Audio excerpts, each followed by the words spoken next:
New at 6 o'clock, we are getting an up-close look at just how close protesters were with CMPD officers last night. This video was shot by Charlie Camaro, and we have muted this Facebook Live video because of the offensive language, but you can hear in the background the crowd berating an African-American officer. Someone yells, "You're just like them," and later there is an up-close shot of one officer who appears to be crying, several insults being hurled their way. Throughout the night, you could hear dozens yelling, "It was only a book." And that's the claim from the family, and it sparked a lot of the anger. They say Keith Lamont Scott didn't have a gun. They say he was only reading a book while he waited for his son to get off his school bus.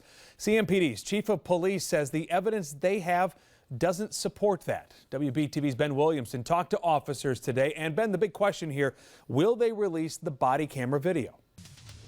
Jamie, the chief made it very, very clear today that that will not happen. We are not going to see that video. However, the chief did say that he spent much of yesterday as well as today reviewing all of that video that was captured by his officers that were there. In the meantime, we've already seen it. Protests have started and the city is preparing for the night ahead. That our top priority is for Charlotte to remain a safe community. A difficult task considering some of the images we saw yesterday and overnight. The chief and mayor responding to what has taken place over the past 24 hours.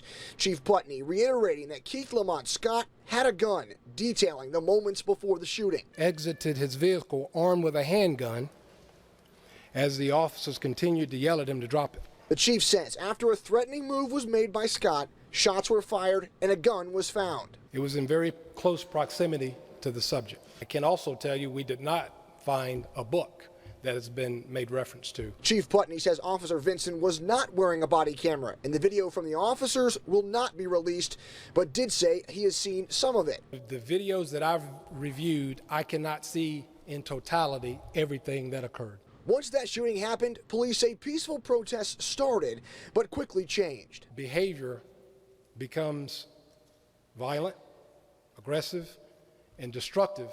We have to act. And they did. We gave multiple orders for dispersal. When they were unheeded, we deployed gas. CMPD says they are fully staffed tonight in case protests continue. My plans are to have our people ready. We are.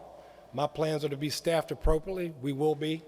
And hopefully we'll have peaceful protests and we'll do things the Charlotte way. I am asking our community, I'm asking people here to please wait until all information is available. At this point, it's too early for me to give anything definitive about the Department of Justice. Everyone today hoping and praying for peace as we move forward. Because I can tell you from the facts that the story is a little bit different as to how it's been portrayed so far, especially through social media. We were told 16 officers received injuries from last night and overnight, all of those injuries to be minor. They have all been released tonight. At CMPD headquarters, Ben Williamson, WBTV, on your side. All right, Ben, thank you. Now, one arrest was made by CMPD, but they expect more arrests to come after they review some of the videotape from last